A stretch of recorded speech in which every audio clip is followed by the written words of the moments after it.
നേരിട്ട തിരിച്ചടി മറിക്കാൻ വ്യാജ പ്രചാരണങ്ങൾ ആയുധമാക്കുകയാണ് പാകിസ്ഥാൻ. ഭാരതത്തിന്റെ റാഫേൽ ജെറ്റ് വിമാനം വെടിവെച്ച് തകർത്തതുൾപ്പെടെയുള്ള പെരും നുണകളാണ് സമൂഹ മാധ്യമങ്ങൾ വഴി പ്രചരിപ്പിക്കുന്നത്. എന്നാൽ അതെല്ലാം വെറും പൊള്ളത്തരങ്ങളാണെന്ന വാർത്തയാണ് ഇപ്പോൾ പുറത്തു വരുന്നത്. വിശദാംശങ്ങളുമായി അമൽ പ്രീത പ്രദീപ് ചേരുകയാണ്. അമൽ, ഭാരതത്തിന്റെ റാഫേൽ ജെറ്റ് വിമാനം വെടിവെച്ചിട്ടു എന്നതടക്കമുള്ള നുണകൾ പ്രചരിപ്പിച്ചുകൊണ്ട് ഭാരത സൈന്യത്തിന് മേൽ ഞങ്ങളിതാ പ്രതിരോധം തീർക്കുന്നു എന്ന് വരുത്തി തീർക്കാനുള്ള നീക്കമാണ് പാകിസ്ഥാൻ തുടക്കം മുതൽ പങ്കുവച്ചത്. എന്നാൽ ആ നുണകളിലൊക്കെയും പെരുന്നുണകളാണ് എന്ന രീതിയിൽ തന്നെയാണോ കാര്യങ്ങൾ വ്യക്തമാകുന്നത്? തീർച്ചയായും കെ പി, പഹൽഗാം ഭീകരാക്രമണം നടന്ന് അടുത്ത ദിവസം തന്നെ പ്രധാനമന്ത്രി പറഞ്ഞൊരു വാക്കുണ്ട്. നിങ്ങൾ ഈ ക്രൂരകൃത്യം ചെയ്തവർ സ്വപ്നത്തിൽ പോലും വിചാരിക്കാത്ത ഒരു തിരിച്ചടി തന്നെയായിരിക്കും നിങ്ങൾക്ക് ലഭിക്കാൻ പോകുക എന്നത്. അത്തരത്തിലൊരു തിരിച്ചടി തന്നെയാണ് ഭീകരർ നേരിട്ടത്, പാകിസ്ഥാൻ നേരിട്ടത്, അങ്ങനെ തന്നെ പറയേണ്ടി വരും. അത്തരത്തിലൊരു തിരിച്ചടി നേരിട്ടത് മറയ്ക്കാൻ പാകിസ്ഥാൻ ശ്രമിക്കുന്ന ഒരു വിഫലമായ ശ്രമത്തെ തന്നെയാണ് ഇപ്പോൾ നമുക്ക് കാണാൻ കഴിയുന്നത്.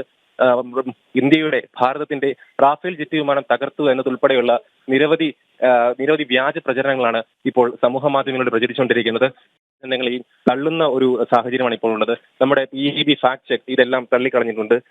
ഇത്തരത്തിൽ നമ്മുടെ 2024 രാജസ്ഥാനിൽ തകർന്നു വീണ ഒരു റാഫേൽ MiG-29 ജെറ്റ് ഫൈറ്ററിന്റെ ദൃശ്യങ്ങളാണ് റാഫേൽ ജെറ്റ് തകർന്നു എന്ന രീതിയിൽ ഇപ്പോൾ പ്രചരിക്കുന്നത്. അത്തരത്തിൽ ശ്രീനഗർ എയർബേസ് ആക്രമിച്ചു എന്ന രീതിയിലും ചില ദൃശ്യങ്ങൾ പ്രചരിക്കുന്നുണ്ട്. അത് 2024 പാകിസ്ഥാനിലെ തന്നെ ഖൈബർ പഖ്തൂൺഖയിൽ നടന്ന ഒരു വിഭാഗീയ സംഘർഷത്തിന്റെ ദൃശ്യങ്ങളാണ്. ഒരു വസ്തുത എന്നാൽ പാകിസ്ഥാനിലെ തന്നെ സ്വന്തം രാജ്യത്തിൽ നടന്ന ഒരു വിഭാഗീയ സംഘർഷത്തിന്റെ ദൃശ്യങ്ങൾ തന്നെ ഭാരതത്തിനെതിരായി അവർക്ക് ഉപയോഗിക്കേണ്ടി വരുന്നു എന്നതാണ് ഏറ്റവും വലിയ വിരോധാഭാസം.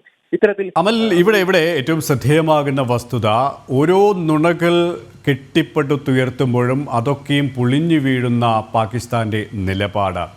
ഇത് പാകിസ്ഥാൻ ഇന്ത്യക്കെതിരെ ഓരോ തവണ തിരിയുമ്പോഴും അവർക്ക് തന്നെ വിനയാകുന്ന ഒരു സാഹചര്യമാണുള്ളത്. ലോകത്തിനറിയാം പാകിസ്ഥാനെ സംബന്ധിച്ചിടത്തോളം ഭാരതം എന്ന് പറയുന്ന വമ്പൻ രാജ്യത്തിനു മുന്നിൽ ഒന്നുമല്ല എന്ന്. പക്ഷേ അത് അംഗീകരിക്കാൻ അവർക്കെപ്പോഴും മടിയാണ്, അല്ലെങ്കിൽ അവരുടെ രാഷ്ട്രീയം, അവരുടെ ഭീകരതയെ അനുകൂലിക്കുന്ന സമീപനം അതിന് തയ്യാറുമല്ല. എന്നാൽ ഇതൊക്കെയും കൃത്യമായി ലോകത്തിന് മുന്നിൽ അനാവരണം ചെയ്യുന്നു. ഭീകരതയ്ക്ക്, ഭാരതത്തിന് മേൽ നടത്തുന്ന ഭീകരതയ്ക്ക് ഞങ്ങൾ ഉത്തരവാദികളല്ല, ഞങ്ങളല്ല അത് ചെയ്തത് എന്ന് പറഞ്ഞ് മണിക്കൂറുകൾക്കുള്ളിൽ തന്നെ ദൃശ്യങ്ങൾ സഹിതം ഭാരതം നൽകുമ്പോൾ ലോകം അത് മനസ്സിലാക്കി പാകിസ്ഥാൻ ഒടുവിൽ അത് അംഗീകരിക്കേണ്ടി വരുന്നു. ഏറ്റവും ഒടുവിൽ ഈ കൊല്ലപ്പെട്ട ഭീകരവാദികളുടെ സംസ്കാര ചടങ്ങിൽ പങ്കെടുത്ത് പാകിസ്ഥാൻ സേനാ മേധാവികളും സൈനിക ഉദ്യോഗസ്ഥരുമടക്കം ഒരിക്കൽ കൂടി അത് തെളിയിച്ചിരിക്കുകയാണ്. ഇങ്ങനെ കൃത്യമായി ദൃശ്യങ്ങൾ സഹിതം പുറത്തു വരുമ്പോൾ പരിങ്ങലിലാകുന്ന ഒരു സ്ഥിതിവിശേഷത്തിലേക്ക് പാകിസ്ഥാൻ വീണ്ടും പോവുകയാണല്ലേ?